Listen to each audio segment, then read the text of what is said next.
In this video, I'm going to share this recipe for instant pudding mix that I developed. It requires no cooking, and I didn't use Jello mix, so it has none of those artificial dyes in it. And to a 3-quart mixing bowl, I'm going to add 1 cup of cold whole milk. And first I'm going to make the vanilla pudding using the mix I prepared earlier. In the measuring cup, I have 1/2 cup of the mixture, and I'm going to add it to the bowl with the milk. Now I'm going to use my hand mixer to blend the pudding mix together with the milk. You're going to want to start it off on the low setting and then gradually increase it to medium speed as it thickens. And you're going to want to mix it for around 2 minutes. While you could use a hand whisk with one of the ingredients I use, the pudding will thicken rapidly, which will make it hard to mix by hand. Thus you could end up with lumpy pudding. Believe it or not, I only used 4 ingredients to make this pudding mix, and as mentioned, it soft sets immediately, so you can eat it as soon as you're done mixing it. Also, if you want your vanilla pudding to have that same yellow hue that you get with the Jello pudding mixture, you would just simply add 1/8 of a teaspoon of turmeric. Turmeric is a natural ingredient with neutral flavor if used in small amounts, so you won't really taste it, but it will make the pudding look pretty. Now moving on to the chocolate pudding, I'm going to add 1 1/4 cups of whole milk to the 3-quart mixing bowl. I'm also using 1/2 cup of the pudding mixture. The reason I'm using a bit more milk for this recipe is because the addition of the chocolate makes for a mixture that's a bit thicker than the vanilla pudding mix. So it requires a bit more liquid to get that same creamy texture. And just like before, you're going to want to mix it for 2 minutes. In addition to a hand mixer, you can also use an immersion blender as well in order to combine the pudding mixture and milk together. Now, another pro tip I failed to mention is in the event you weren't quite able to get rid of the lumps in your pudding with the mixer, you can always strain it through a sieve to ensure it is 100% smooth. And with both puddings, they will continue to thicken once you refrigerate them. Just be sure to place a sheet of plastic wrap on the top surface so that moisture doesn't get into it.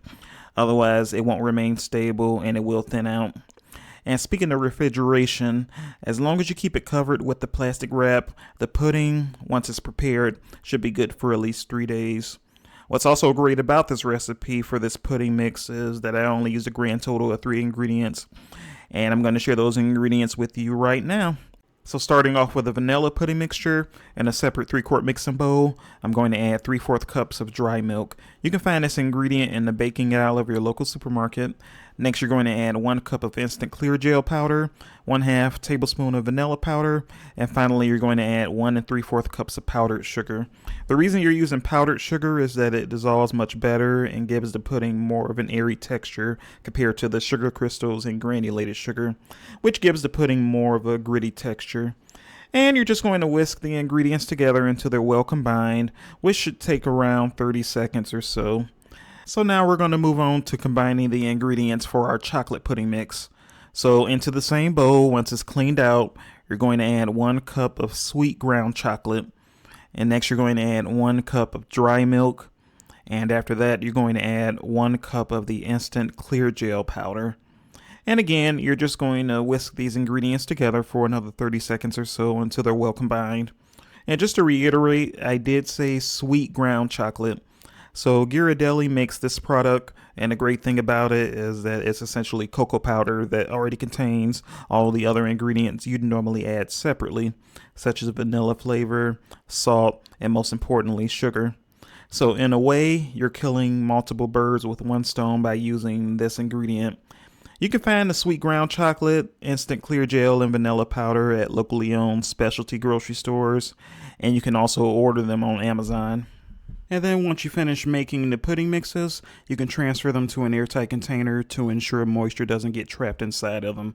For the best results, I recommend using mason jars for this, which is what I use as you can see on the screen. The mason jar size that I use is 32 ounces, and you can buy these at stores such as Walmart, Target, Ace Hardware, and Michaels. You can order these mason jars off Amazon as well.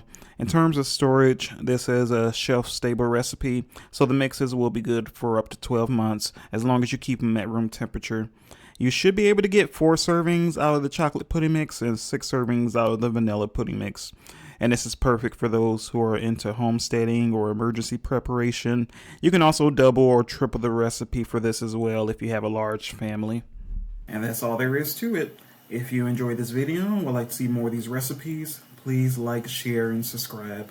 Okay, I love you. Bye-bye.